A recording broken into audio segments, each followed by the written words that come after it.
All right, Jess, thank you so much for being on the Headache Doctor podcast. So Jess, you came out to Colorado Springs, um, and we went through our process, and it's a little abbreviated for people from out of state, but I was so excited to meet you, hear your story, get to work with you.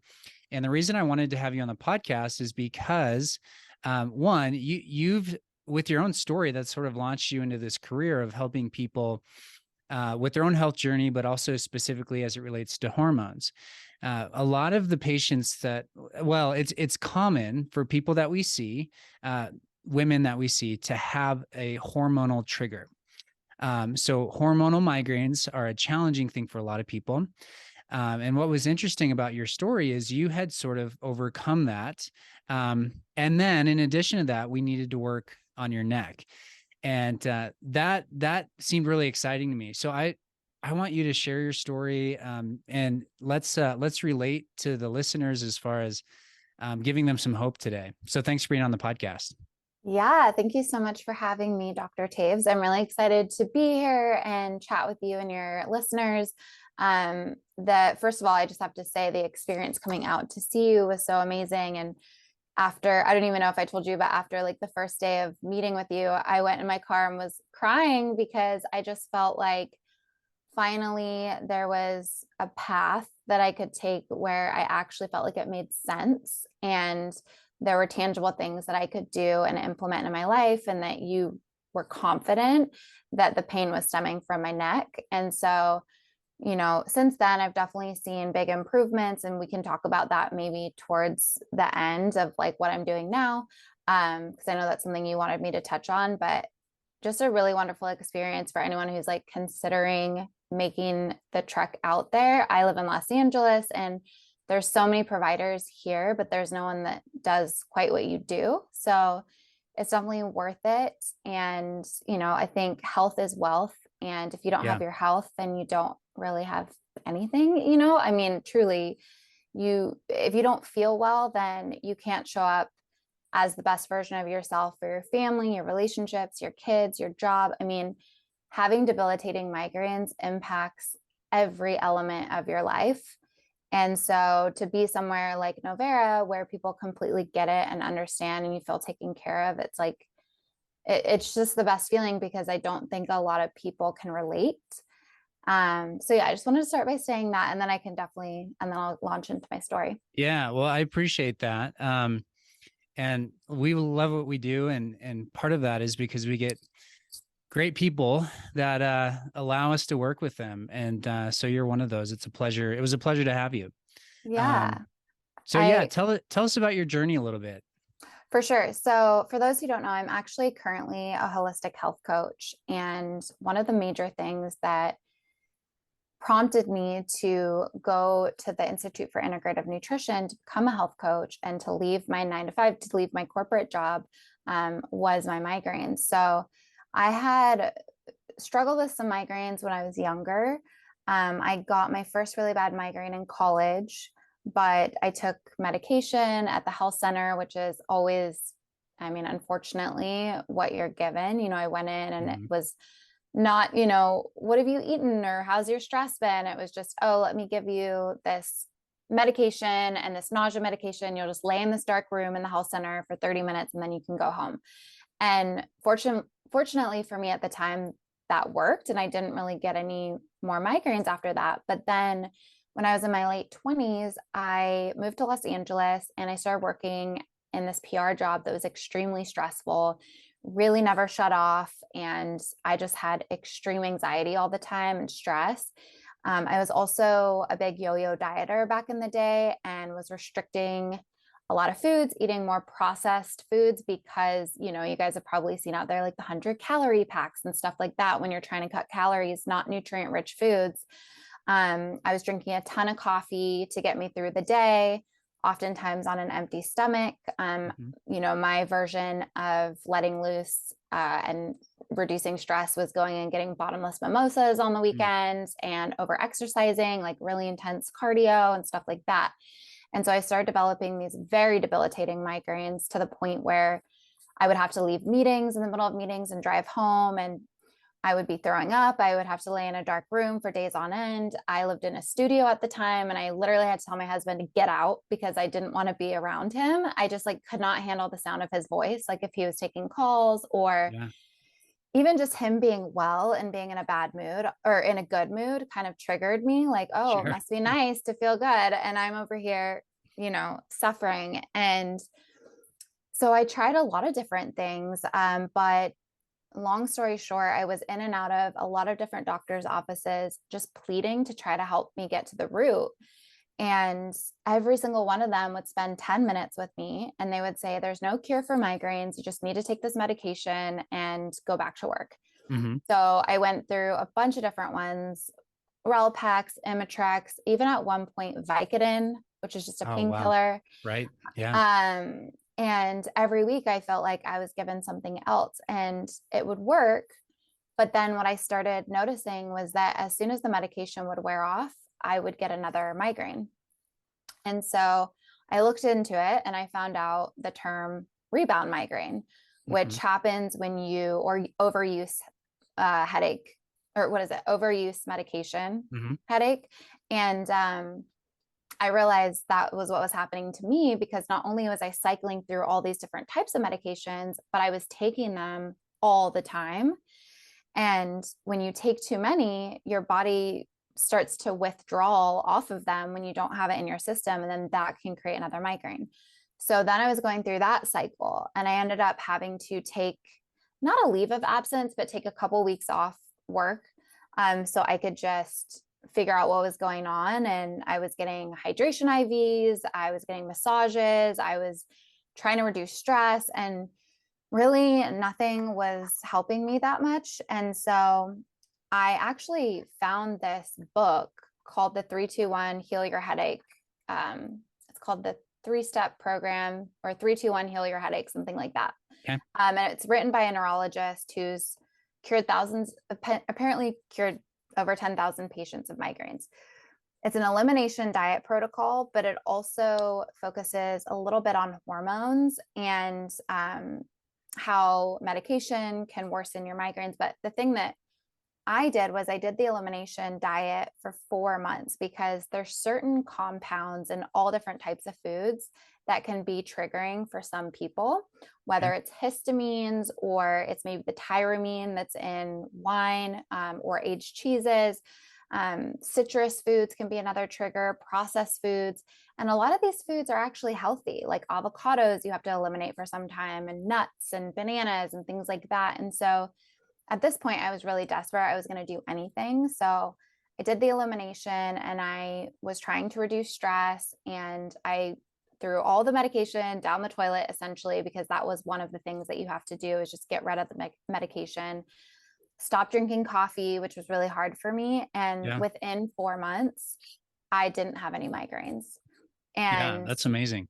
it was truly life-changing. And what's cool about it was that I was then able to reintroduce the foods, and I really only had a few triggers, like red wine, coffee was one for me, um, too much sugar, and that was pretty much it. And so what I learned though was that migraines, there's a threshold. And so what's kind of confusing for some people is, okay, well, I had chocolate one day and I didn't get a migraine. And then the next Hmm. day I had chocolate and I did get a migraine. Well, maybe the day that you didn't get a migraine and you had chocolate, your stress levels were lower, your other trigger foods were lower. Yep. Maybe, you weren't as stiff and sore, your alignment was better. Maybe it was your day off, so you were feeling really calm. And that's why you didn't get a migraine. But on the other day when you got a migraine, maybe you also had some aged cheeses and maybe that was a trigger for you. Maybe you had a couple glasses of wine at night. Maybe your day was really stressful. Maybe you got in a fight with your husband. And those triggers, they add up, and then you get to the threshold and boom, you get a migraine. And so Yeah. that was really, really helpful for me to understand. Yeah. I love that because we talk about thresholds a lot on our podcast too. Yeah. Because it's important for people to understand that a trigger isn't necessarily the source, but we have to understand all these things that are going to impact how our body is experiencing our symptoms, right? Yeah, exactly. And and it became empowering because I was able to learn and get more in tune with my body. And one thing that I always recommend for my clients and anyone who has headaches and migraines is to keep a migraine journal, which I do to this day. Of, anytime I get a headache or a migraine, I write, and we'll get into the hormone stuff, but I write like what day of my cycle I'm on, what my stress levels are like, what I had to eat that day, if I had any alcohol, what kind of beverages, and then I rate my migraine on a scale of a 1 to 10, or the headache. And then that way, if I go, and I keep it in the notes section on my phone, so I can go back and I now have like years of data, and I'm able to start to pick up patterns and habits. And I've learned a lot via that. And then also tracking my cycle in an app. So when I was getting migraines, I also was dealing with hormonal imbalances. And so I don't know if you want me to go into that now, kind of how the connection Yeah, let's do it. there. Yeah, let's do it.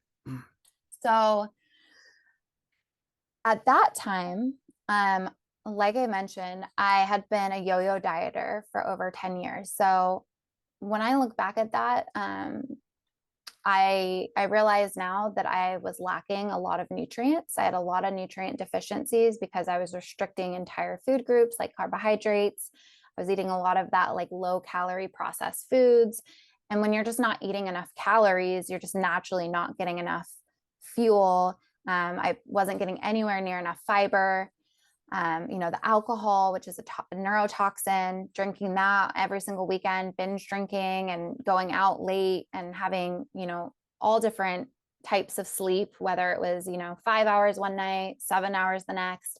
And so I look back on it and I had all these habits that really kind of catapulted me into losing my period. So I didn't have, I was on hormonal birth control for about a decade, and that can really alter your natural hormone levels.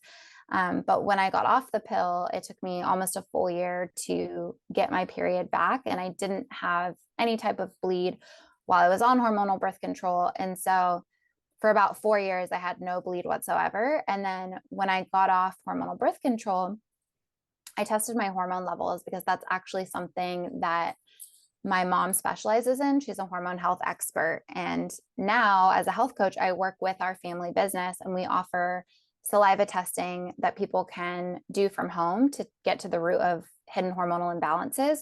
It's a much more accurate way of testing your hormone levels versus the standard blood test that typically will come back normal, even though that's not what's going on. And so I tested my hormone levels in saliva and found out that I was estrogen dominant. So I had high estrogen levels relative to progesterone. Okay. And we really want our hormone levels to be in balance. We like to think about hormones like synchronized swimmers or an orchestra. They really should all be playing together in sync. And if one instrument is off, then it throws the whole orchestra out of balance. And so it's that same way with your hormones. And so you've got, your sex hormones, estrogen and progesterone, but then also testosterone, which women make just in smaller amounts, and then DHEA and cortisol, which is our master stress hormone. We really want estrogen and progesterone to be in balance with one another. But when you become estrogen dominant, which is very, very common, especially in women, that can be due to a whole number of factors, but hormonal birth control, we do see that happening when people come off the pill. We see it happening from a lot of exposure to what we call xenoestrogens in the environment. So estrogen-like compounds that wreak havoc in the body and try to act like estrogen, but they're not real estrogen. And those can be found in things like, household cleaners, plastics, beauty care, skincare, even shower curtains that have those plastics and pesticides or chemicals on them. Yeah, and that's fascinating. So it's like like you think that's like a headline on national news of like all these chemicals in your shower curtain. Totally. But no, it's true. I wanted to connect that back to. I had a question about your lifestyle. You said the yo-yo diet, but you also said the birth control. So both those things are impacting your hormone levels. But I'm curious, like how much impact do you feel like the yo-yo diet, and you said like your idea of relaxing was like bottomless mimosas. So what role does lifestyle play? Or for you, what role did lifestyle play into this imbalance? Yeah, so I think it was pretty major. I mean, there's things like, there's been studies that have proven that drinking alcohol can increase your estrogen levels. So that was one thing that I was doing very frequently. Okay. So that, that was a big part of my lifestyle. Not only that, but it can mess with your sleep, which can have a huge impact on your hormones, your Mm-hmm. circadian rhythm. Um, and also your cortisol levels. So it all kind of goes together. And then having too much alcohol can throw off your blood sugar, and blood sugar balance is really the key to hormone balance. So when your blood sugar levels are imbalanced, that can create further imbalances as well. So I think the alcohol, I wasn't balancing my blood sugar levels. Now I recommend that, every client of mine include a protein, fat, and a fiber Okay. and a nutrient rich carbohydrate at every meal to balance blood sugar levels. And adequate protein is also huge. I would eat like a rice cake with cream cheese on it for breakfast and like a 16-ounce cup of gas station coffee. And then I would go back to the break room and get like another 16 ounce of coffee. And then I'd have like a hard boiled egg. It was just ridiculous. And then more coffee and maybe a salad for lunch, and then, eat some type of processed protein bar on my drive home from work, and not drink enough water, didn't really understand how to combine different macros. And Mm-hmm. so the blood sugar imbalances were huge because each of those different macros that we want to include within our meal can help us produce hormones. So if we're not eating enough anti-inflammatory fats, for example, like avocados, nuts, seeds, extra virgin olive oil, then we're not able to produce hormones in adequate amounts because all Mm. sex hormones are created from cholesterol, which is fat. Yeah. And our brain is mostly fat. So if we're not fueling our brain with enough fat, then we can feel brain fog, and that can create imbalances. So even that one macro, protein, has a huge influence on our hormones and helps to produce hormones, like plays a huge impact in our thyroid, which impacts our metabolism. So that alone, the blood sugar balance, the alcohol, the skewed sleep, and then under eating because you're missing out on those key nutrients. I wasn't getting enough fiber, which comes from whole food sources like beans, and artichokes and avocados and berries and, oats, things like that. I sprouted grains. I wasn't eating carbs because I was afraid of them. So I wasn't getting in much fiber. And fiber is like a broom. It goes in and helps to sweep excess estrogen out of the body. And so when we're not getting out that estrogen, because estrogen is the hormone, we want to use it and then we want to lose it, it recirculates in the body and starts to wreak havoc and keeps increasing. And Mm. so the fiber is a huge, huge component for balancing out estrogen and progesterone. I wasn't getting enough of that. Protein contains an essential amino acids that help support liver detoxification. And if you're not detoxing, excess estrogen and the toxins in the products I mentioned, like the phthalates and the parabens and things like that, if we're not detoxifying prescription medications after using them, like birth control or these headache medications, if we're not supporting the liver via getting, complete proteins, enough fiber, enough of these key nutrients, then again, that can increase our estrogen relative to progesterone and, create a lot of other hormonal imbalances as well. So it all goes together and was kind of like this perfect storm for me. Yeah. Uh, First off, you are a wealth of information. This is like incredible. I think one, you're teaching me a lot, but two thoughts in my head. One, when you are interacting with your with the healthcare system, and maybe early on in your journey, you're trying to figure this out. Did you ever sit down with a medical provider that went into this, or maybe even connected lifestyle diet to hormones? No. Okay. No, like Talk not at about that. all. Like what were they providing you with? Was it just medication? Was there any education involved? No, it was just, there's no cure for migraines. Just drink some water and reduce your stress. Hmm. And no one ever said anything about hormones. And honestly, because I got so much relief from following that elimination protocol and stopping the migraine medications and eliminating coffee Yeah. and balancing my hormones, I was like, oh my gosh, I want to help other people do the same thing. Yeah. So I enrolled in the Institute for Integrative Nutrition while I was still working that stressful job.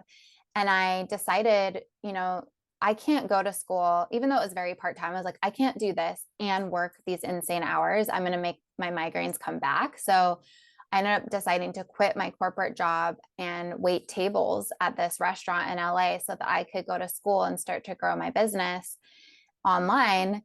And eventually was able to quit that serving job once I got enough clients to go full time, and partnered up with our family business and became our in-house holistic health coach and started supporting clients with one, breaking free from restrictive dieting Yep. tendencies, two, balancing their hormones, getting to the root of these hidden hormonal imbalances. Because we just talked about estrogen dominance, but there's so many other hormonal triggers for a ton of different symptoms that people experience, whether it's migraines or weight gain that they can't lose, or mood swings, or extreme fatigue, or low libido.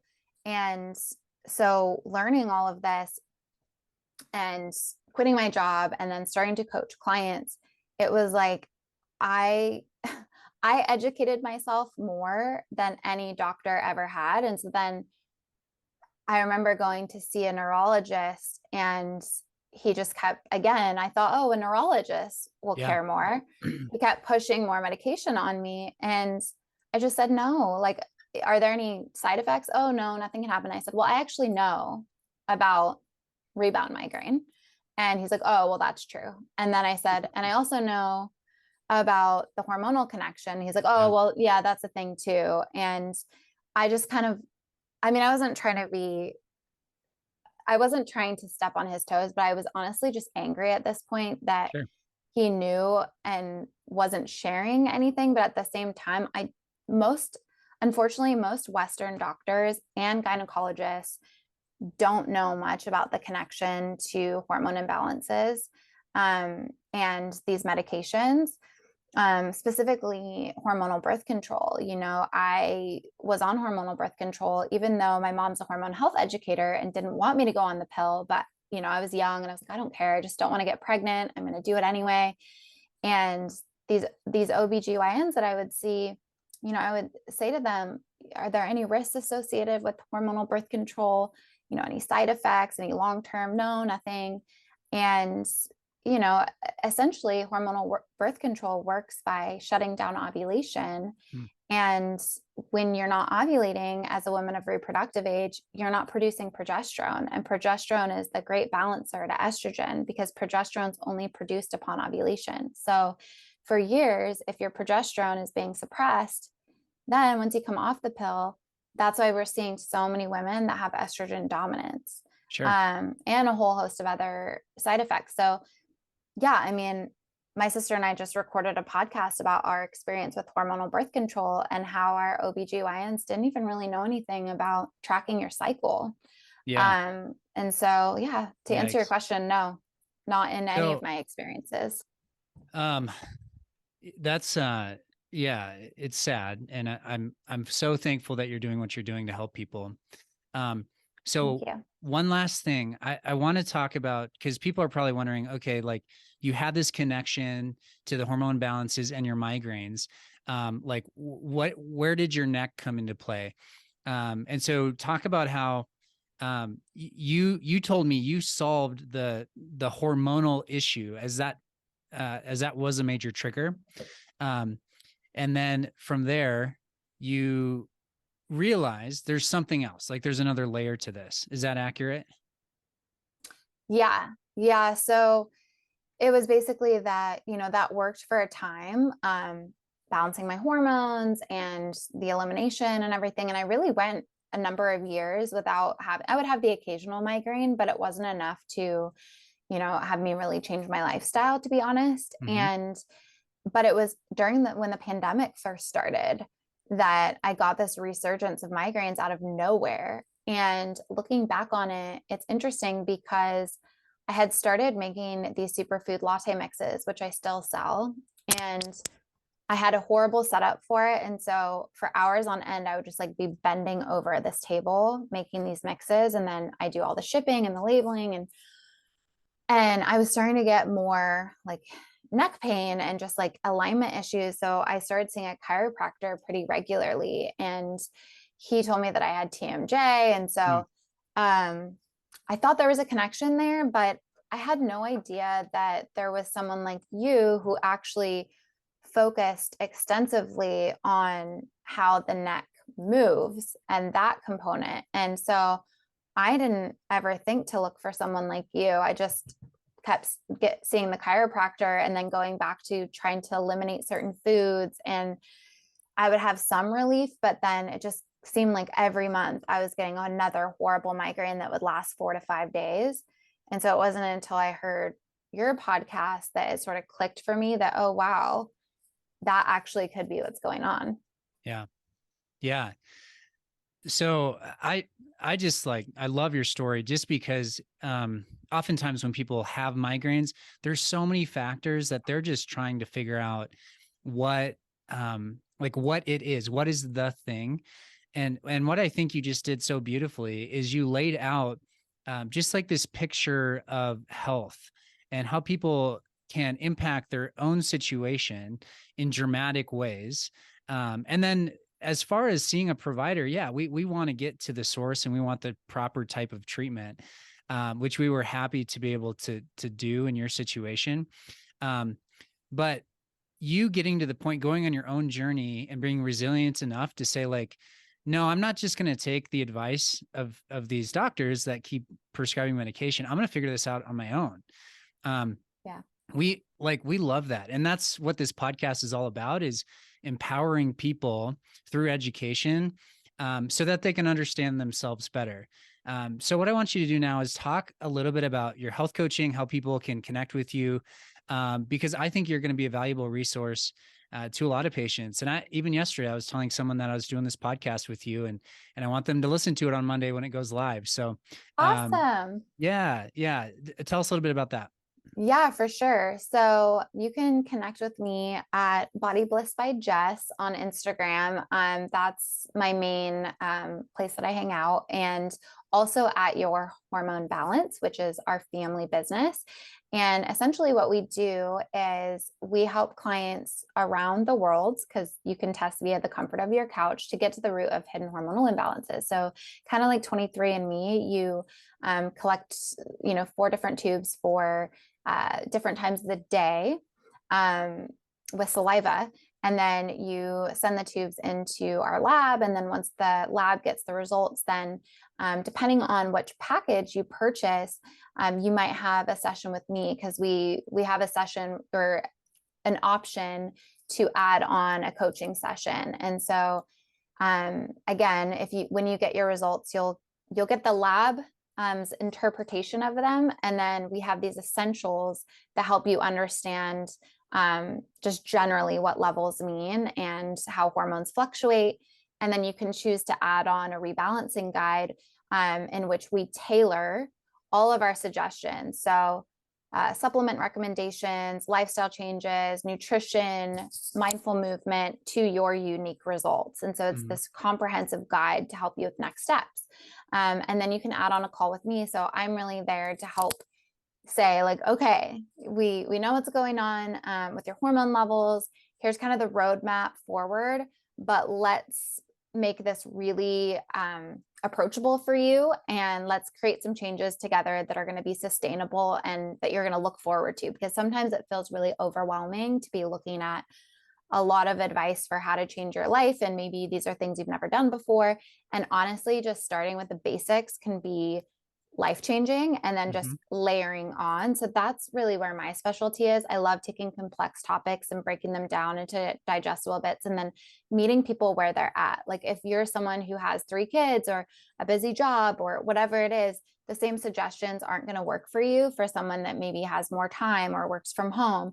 So I'm really there to meet you where you're at and create suggestions that are going to stick within your lifestyle that get you excited about waking up in the morning, not I like to come from a place of abundance versus restriction because there's a lot of advice out there that's telling you to give up things and to stop doing this. And it can feel, it can feel very daunting. And so I like my clients to walk away feeling very empowered. Yeah. So that's really how we work. And then, I also offer just coaching sessions and my latte mixes. And then I'm working on some exciting new things in the year, which I can't quite say because I'm figuring it all out still, but just ways to reach more people too. Yeah. Yeah. I love that. It's because you're driven by your own story and you see this gap in our healthcare system and you're wanting to fill it. And so I love, I love your website. I love what you're doing. I would encourage any of our listeners to look you up, to reach out, and to go through that process because we see it as a huge need within our clinic. And so we're going to point people in your direction. But can I quickly mention? Go ahead. We do have if you go to yourhormonebalance.com, we have a symptom quiz at the top and it's brand new. We just redid it where you can take a quiz to see if potentially a hormone imbalance might be at play. To kind of give you an idea of what are the symptoms of hormonal imbalance. Mm-hmm. And then you'll receive the results to your email. And with those results, you'll also get some free resources and support for next steps, as well as a discount code on any of our services. So it's a really great place to start. Just if you've never done something like this before. Yeah, I love that. I love that. I wouldn't be surprised if on Monday when this goes live, you start getting some downloads as people want to explore this and figure this out for themselves. I appreciate the work you do. Any final thoughts, words, tidbits, anything that else that you want to share? I mean, I think just first of all, thank you so much for having me on. Yeah. Thanks for all the work that you do. And truly, I know it can be frustrating for migraine sufferers that feel like, I felt before like I'm going to be the only person that, that doesn't get to the root or get relief. All these other people are going to find relief and I'm not going to. And, I felt in those dark places before, but unfortunately, there's a lot of triggers and it really takes just tuning into your body and getting curious and becoming a compassionate detective into your own body. And I feel really proud of myself now because I've gotten to the root many different times and I have gone against the conventional. And I feel so much better because of it. And it's not just that I have less migraines and headaches, but I just feel so much better. I just feel like myself again, and I wasn't feeling good. So there's definitely hope. And I'm here to support. Obviously, Dr. Taves is here to support, and hopefully we can do more of this kind of stuff together. Yeah, I love it. Thank you so much for being on the podcast. Thank you for having me.